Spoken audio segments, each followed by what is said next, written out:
Taip, sveiki. Tai, žodžiu, turim šiandien istorijos atminties komisijos posėdį. Mūsų yra 7 asmenys iš 12, tai kvorumas yra ir galim pradėti priimti sprendimus. Tik tai galiu gal dar įgarsinti, kas jame dalyvauja. Tai aš Rugilė Grandaitė, Olijardas Lukoševičius, Ilona Grabiolinė, taip pat Rolandas Gustaitis, Justina Jakštaitė, Albertas Lakštauskas ir Astas Laučinskinė. Tai žodžiu, sprendimus galim priimti ir tada pradedant nuo darbotvarkės. Pirmasis mūsų darbotvarkės klausimas yra sovietinių karių kapų perkeliamo klausimas ir tuomet jį pristatys Justina. Užsimūtinusis. Labadiena visiems. Tai vyriausybei patvirtinus kultūros ministerijos parengtą tvarką dėl antrojo pasaulinio karo Sovietų sąjungos ir kitų šalių propaguojančių totalitarinius, autoritarinius režimus ir jų ideologiją, kurių palaikų perkelimo ir laidimo vietos paženklinimo. Tai dabar ir turėtume spręsti dėl kreipimosi į Lietuvos gyventojų genocido tyrimų centrą dėl priemamo sprendimo, kokios procedūros ir kaip turėtų tai vykti. Tai klausimas dėl pritarimo. Ar rekomenduojate pradėti procesus? Statistinius duomenis turbūt esu išsiuntusi, nežinau, ar visi gavot.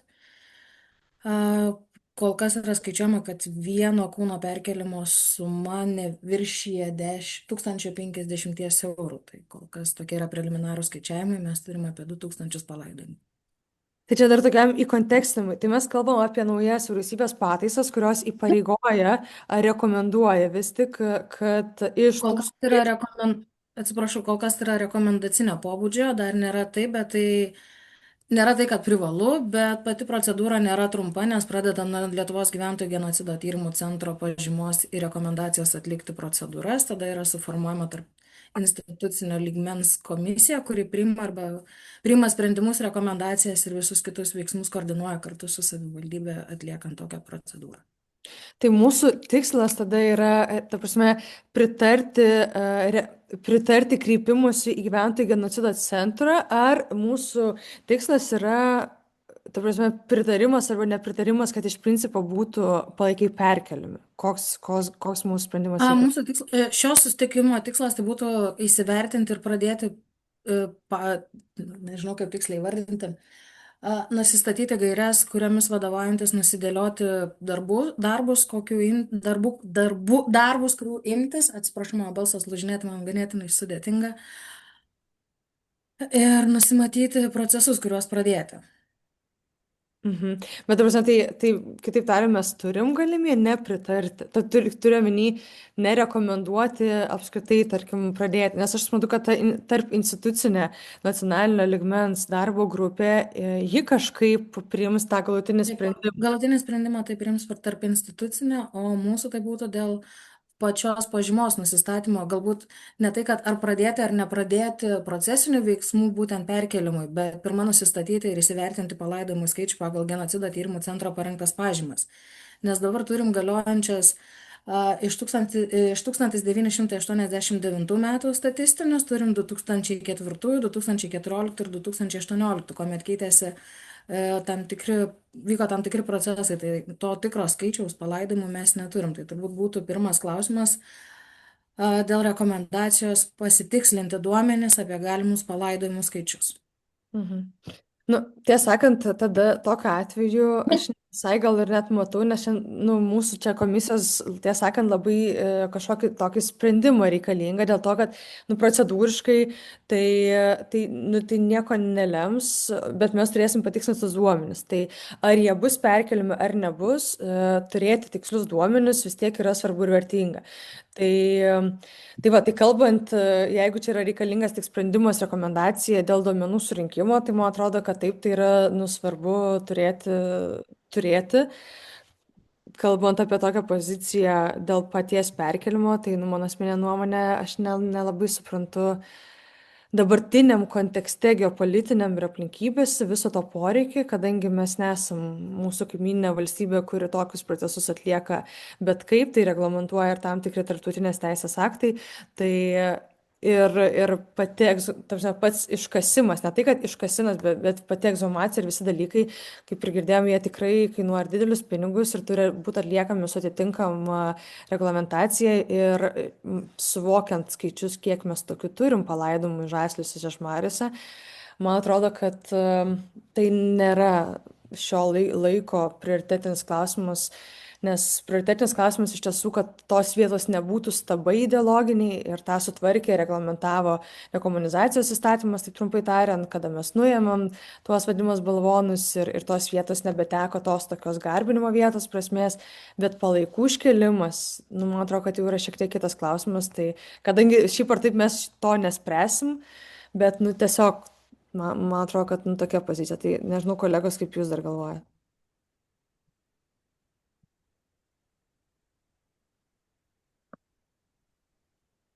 Olijardai, Rolandai, Rimvidai, Asta, Albertai, Ne, Ilona. tai tvarkoju, tai kol kas palaukim. Ar mane girdit? Girdim, girdim. Tai kaip ir šnekėjom, kol kas gal reikia luktelti, kol bus visas aiškumas ir toj geopolitiniai situacijai.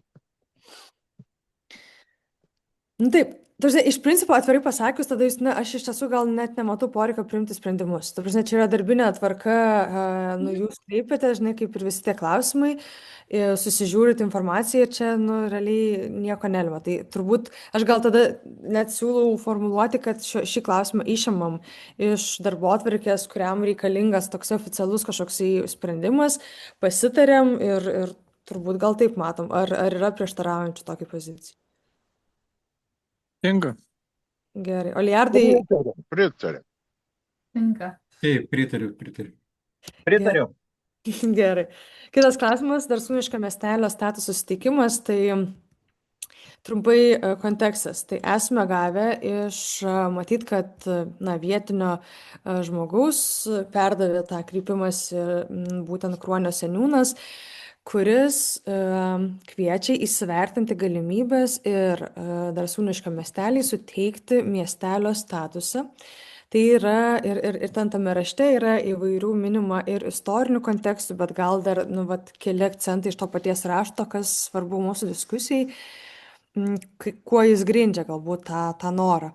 Tai Lietuvos miesteliai, Lietuvos gyvenvietės apibrėžtos Lietuvos Respublikos teritorijos administracinių vienetų ir jų ribų įstatyme be visų kitų kriterijų. Tai yra gyventojų skaičius dirbantieji, yra tradicinių miestelių statusas, kuriam nei gyventojų skaičius, nei kiti kriterijai netaikomi. Lietuvoje jiems miestelio statusas suteikiamas atsižvelgiant į istorinės aplinkybės, o ne pagal gyventojų skaičių.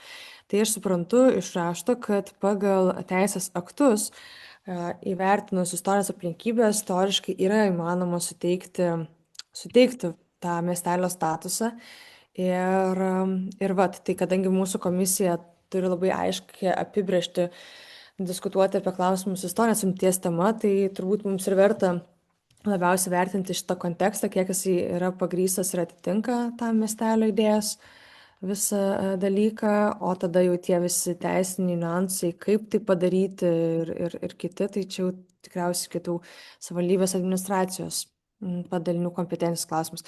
Tai aš turbūt kviečiu dar vat istorikus tiesiog pasisakyti apie Darsūnišką tą tokią istoriškumo prizmę, tai čia tiek Rolandas, tiek Olijardas ir kiti. Galėčiau, aš tai manyčiau, kad čia tikrai šiuo atveju tada mūsų komisija turėtų kažkokias rimtas rekomendacijas surašyti, nes tikrai nebus kuo remtis. Mes vis tiek tada, jeigu kažkaip, nes čia ko gero vis tiek, jeigu administracijų, tai turbūt mūsų skyrius šitus dalykus turės kuruoti, tai manyčiau, kad tikrai turėtų būti kažkoks pagrindas. Tada galbūt mūsų komisijos kažkokios rimtos rekomendacijos. Tai mūsų komisijos rimta rekomendacija gali remtis istoriškumo principą. Tai tą mes dabar tada ir aptarsim, o šiaip tam rašte, nu, tiesą sakant, čia yra minimi tie teisės aktai, tai... Gal tada žinot, kaip siūlyčiau daryti, kad nebūtų vėl panašiai kaip su Žaslio aikšte, kad turėtume galbūt čia vieno žmogaus kreipimasis, tiesiog pirmiausia pradėti nuo apklausos Darsūniškio miestelio gyventojų arba kaimo gyventojų, kuo jie save laiko. Nes kad nesulauktume vėl tiesiog reakcijos tokios, kuri yra kitokia negu vietinių gyventojų. Nežinau, kitaip, čia tas kreipimasis tai yra tikrai turbūt net tas žmogus net negyvena tenai, tai tikrai. Bet pirmiausia, galbūt, nu, tam, kad padarytų apklausą, tai irgi galbūt reikėtų vis tiek mūsų kažkokios, nu, komisijos galbūt kažkokia rekomendacija galėtų būti. Būtent. Pagrindas Sutinku. tam apklausos rengimui. Tai gerai, o tai tas istorinis dabar pagrindas, nu čia tada tikrai, nu, vat, įdomu, nes eina kalba ir apie ten kadais buvusią Magdeburgo teisę ir panašius dalykus, tai to krūvio istorinio kaip ir yra. Tai dar įdomu, vat, šitą nuomonę jūs. Ne, tai visiškai teisingai, nes Žasliai turėjo miesto teisės, Darsūniškis turėjo miesto teisės, Žiežmariai turėjo miesto teisės 18 amžiaus pabaigoje. Ir matome, šiandien Žiežmariai yra miestas, Žasliai miestelis liko, Darsūniškis pasidarė kaimų, nors tuo metu tai buvo lygiaverčiai miestai.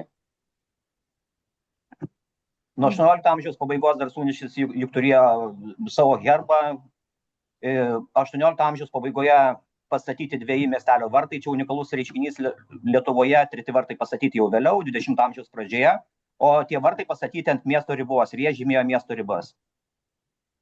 Ne, taigi pagal miestų įstatymą ir buvo suteikti tie herbai ir miesto privilegijos visos. Tai reiškia, čia nieko naujo, tai būtų kalbama tik apie atkūrimą.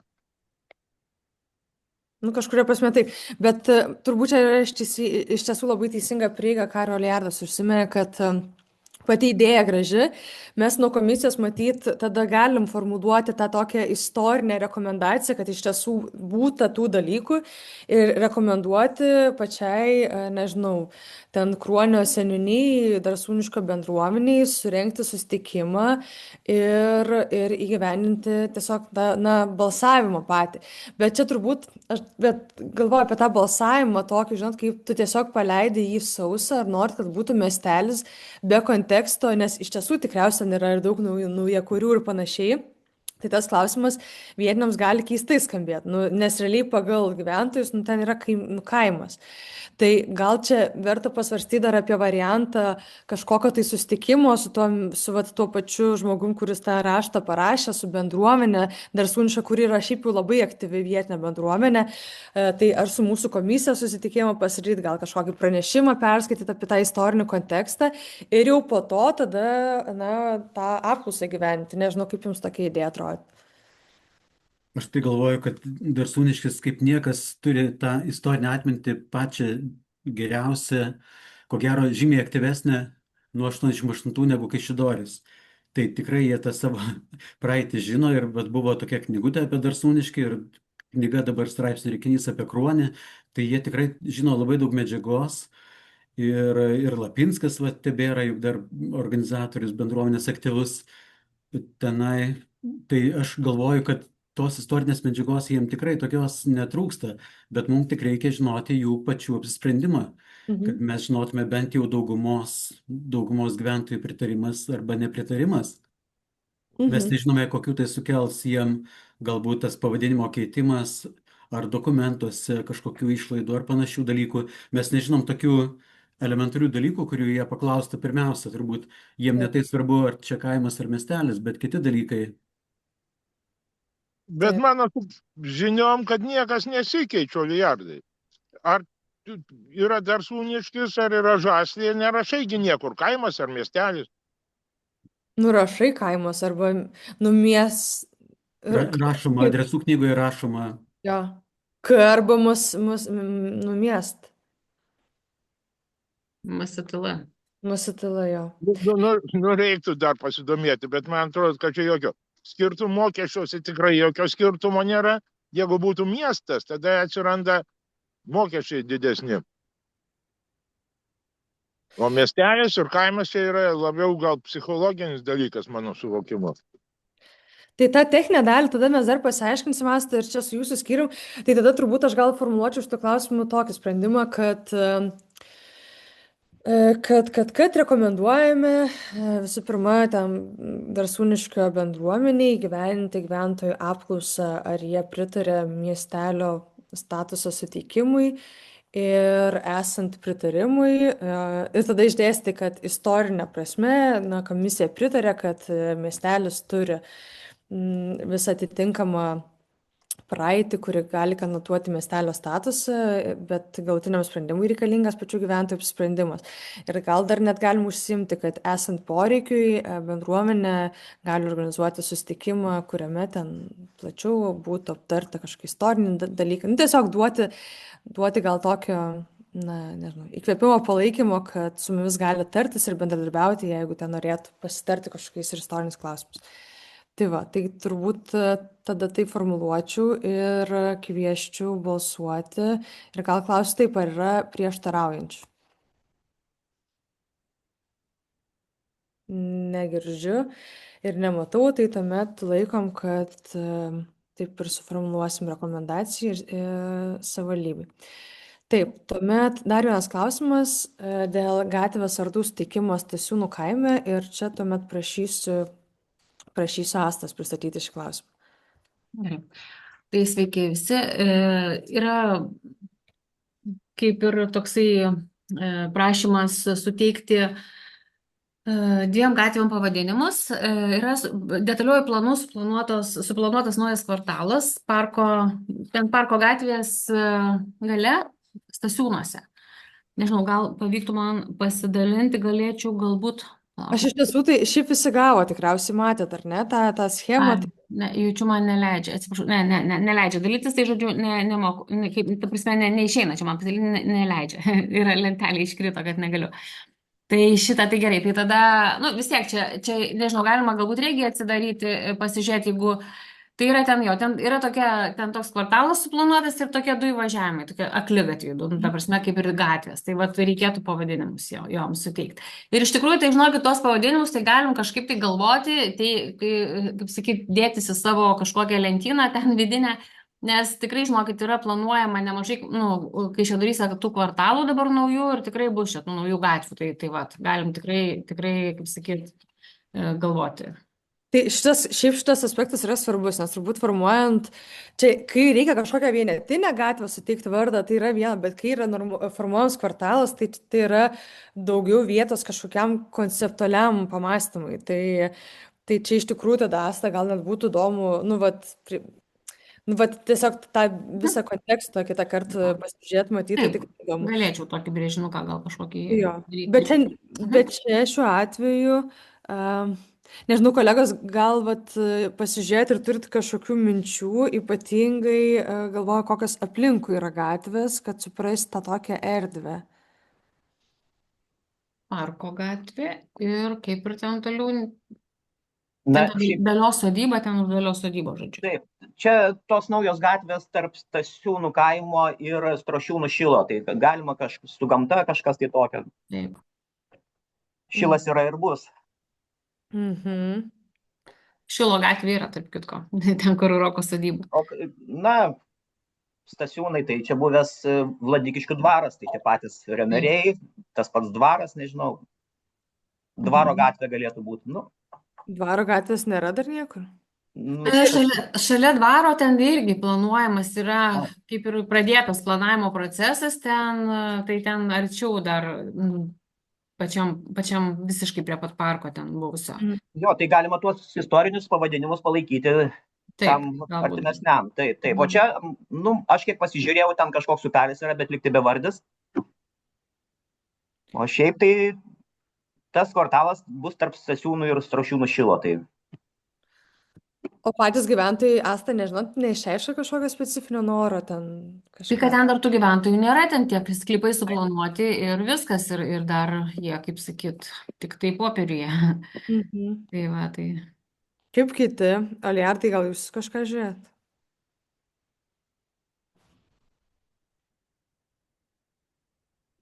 Esat? Aliardai. Taip, girdžiu dabar. Tai iš tikrųjų ten tokio istorinio kažkokio objekto nelabai, bet mes kažkada minėjom apie Riomerių vardą įamžinimą. Tai galbūt galėtų atsirasti, jeigu nėra didesnės, tokios garbingesnės gatvės jiem, tai galbūt bent vieną iš šitų arčiau. Ne, aš tai manyčiau, gal Riomerio pasilikim, gal tą veterinarų kažkaip tai galima būtų pakeisti. Čia, nežinau, aš tai kažkaip... Ten tai tokios mažytės, akligatviai tokie, tikrai neverta Riomerių vardo tokio garsaus, kaip sakyt, kišti tokią.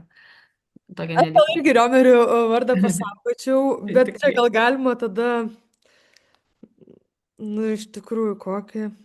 Iš tikrųjų, ten yra gamtinis, vat reiktų Malinausko paklausti, ten yra augimvietės ir ten yra retų, man atrodo, ir miegapelių, ten, aišku, nepavadinsi miegapeliam, bet ten yra buveinės kažkokios retos, augalai kažkokie reti, žmonės mėgsta augalų pavadinimus, tai galbūt galėtų atitikti kažkas. Arba kažkur lietuviškų, tokių specifinių, kai kažkur mes kalbėjom, kad yra knygutė kažkokia minimi, būtent kai šiaurietiškų augalai tautiniai, kažkas tokio gali būti. Gali. Tai va, reikia gal tuos tada augalus dar Yra pasitarti. pora bakalaurinių darbų apie vaistažolės Kaišiadorių regiono. Nu va, tai Tai gal tada pasižiūrėti dar šitą momentą ir pagal tai tada pateikti. Kaip galvoju, internete rasti būtų galima tos tyrimus? ETD, puslapis ETD ir ten yra bakalauriniai magistriniai darbai. Mhm. Tvarko, tai tada, jeigu mes tokių kažkokių labai istorinių, tokioj kaip ir neturim, tai gal tada galim formuluoti, kad tiesiog įsivertinsim, pasižiūrėsim esančius tyrimus ir tuomet raštu prabalsuosim ir pateiksim porą variantų, tada jau svarstyti dar kitai komisijai, kuri priims galutinį sprendimą. Jeigu apsistojame ties būtent gamtiniais, kažkokių vietovardžių ten išnykus aplinkui irgi nėra. Dar tiesa įdomus dalykas, ten tas miškas, vat, kurį mes vadinam Strošiūnai, iš tikrųjų jis dalinasi turbūt gal į 10 pavadinimų, 10 gal miškų yra panašiai. Tai vat galbūt pasirinkti artimiausią tai vietai, nes ten yra ir Tryliškių miškas, ir Strošiūnų, ir Bačkonių miškas, ten yra Dalangausko visam tam miškas, masyve. Kaip? Dalangausko miškas, čia jau Taip, arčiau Žaslių, taip, man taip. atrodo, Tribūniškio miškas irgi. Taip, Jo. apie 10 miškų, tai galbūt artimiausią tą mišką pavadinti irgi tuo vardu galima. Mhm. Gerai, tai tada sutarkim, kad dėl šito klausimo, nes dar truputėlį čia reikia turbūt pasižiūrėti istorinius duomenis, ar ne, kad tada arba vat, to miško kažkurio vardu, arba vat, tuo gamtiniu, kuris būtų kažkuo specifinis Kaišiadorių kraštui, o jeigu ten tokių tinkamų netrasim, tai paliksim sprendimą tada patiems, sakykime, nu, kitai komisijai, kuri jau ten galutinį sprendimą priims.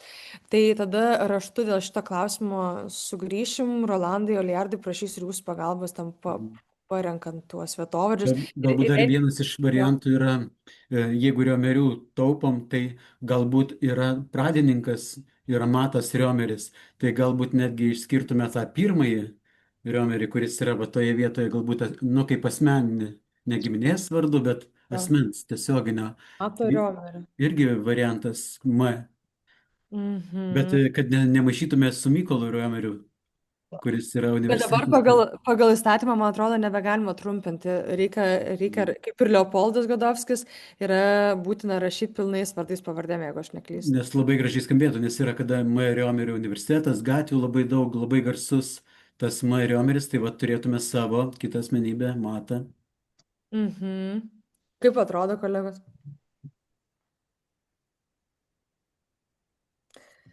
Aš norėčiau tokia gatvė gyventi. Jis ten turėjo toje laukuose tuose ganydavosi jo žirgais, ten jodinėdavo kaip tik tai va toj vietoj šalia dvaro. O tai gal žirgų gatvė, ne? Žirgynų. Nes prisiminkit, kad mes turim čia 2 gatves. Taip. Ir jiems reikia duoti 2 skirtingus pavadinimus.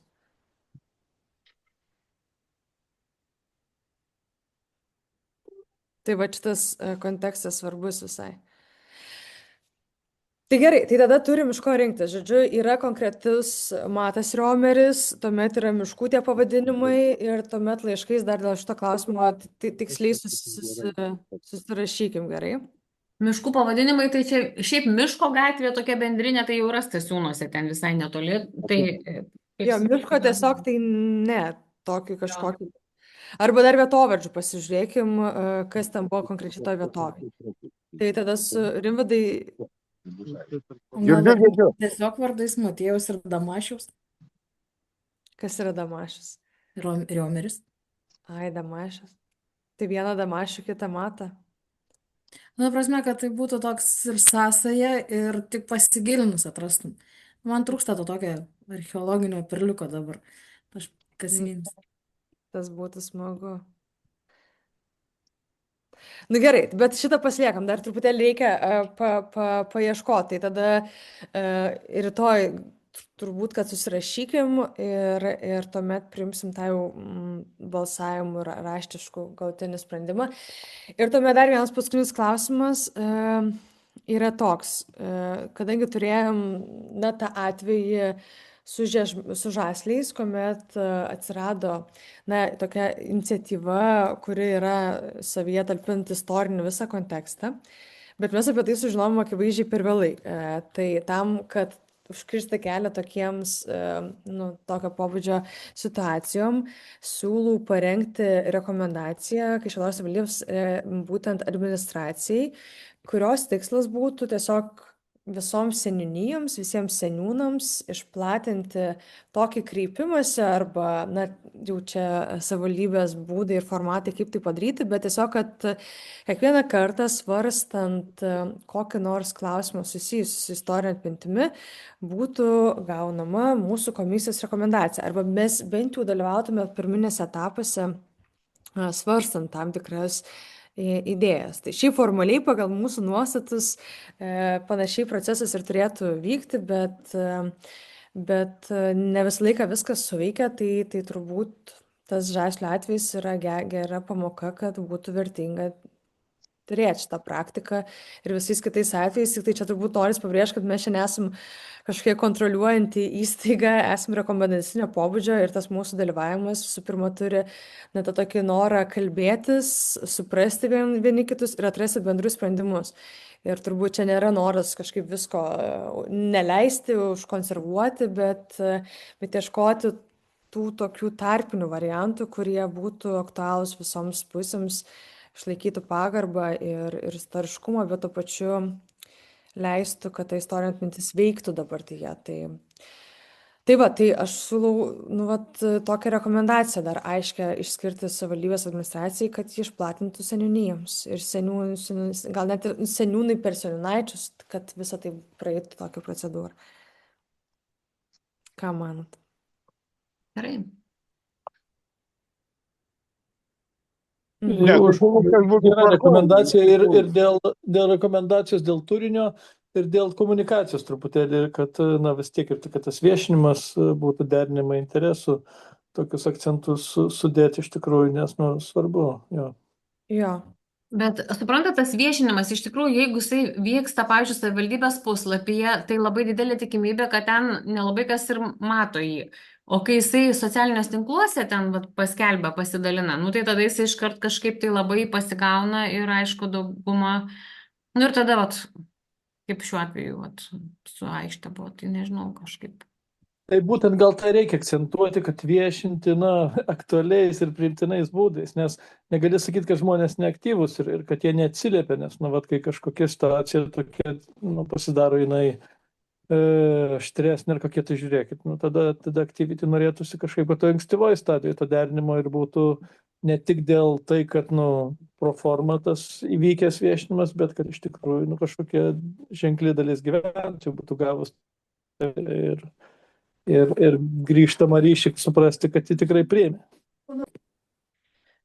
Jo, aš irgi pritarčiau dėl to, kad čia taip įvardam žaslį atveju, bet šiaip ne apie žaslius eina kalba, bet bendrai žaslio tas mechanizmas, kaip buvo derinta, tai visi formalieji dalykai iš tiesų atitiko, ta prasme, seniūnė susitiko su bendruomenės atstovais, su seniūnaičiais. Per seniūnaičius teoriškai turėtų suvaikščioti tą informaciją su gyventojais, bet praktiškai tas nevyko. Man atrodo, nevyko todėl, kad mes taip šiek tiek biurokratiškai ir instituciškai žiūrim, kad čia susirenka bendruomenės atstovai ir jie ten būtinai paskleidžia tą informaciją, bet gyvenam laike, kai komunikacija yra pakeitusi savo formas ir yra būtinai traukta šiuolaikiškas komunikavimo priemonės, kaip kad ir tuos socialinius tinklus, aiškus algoritmas juose ir visi kiti būdai, nes būtent tik taip po to viešo išėjimo socialinius tinkluose ir atsirado. Tiesą sakant, tas toksai sukilimas, nors prieš tai atrodė, kad tikrai buvo derintas su atstovais ir jokių priekaištų nebuvo. Tai čia tų tokių momentų įtraukimas ir jo. Tai va. Tai turėsim galbūt darbo daugiau, bet ir prasmės daugiau tame tikrai yra, tai susitvarkysim kaip ir su viskuo. Tai gerai, tai žodžiu, ar pritariama tada yra dėl šio klausimo, formuluotės dar vis tiek susirašysim kaip ir visą laiką atskirai, kai atsiųsiu ten jau tą pačią rekomendaciją, tai ar yra prieštaraujančių, gal taip klausiu. Nėra, gerai priimta. Tai tvarko, šiandien mūsų posėdis baigėsi, turėsime dar tokią darbinį pasitarimą. Tai va, tai labai ačiū.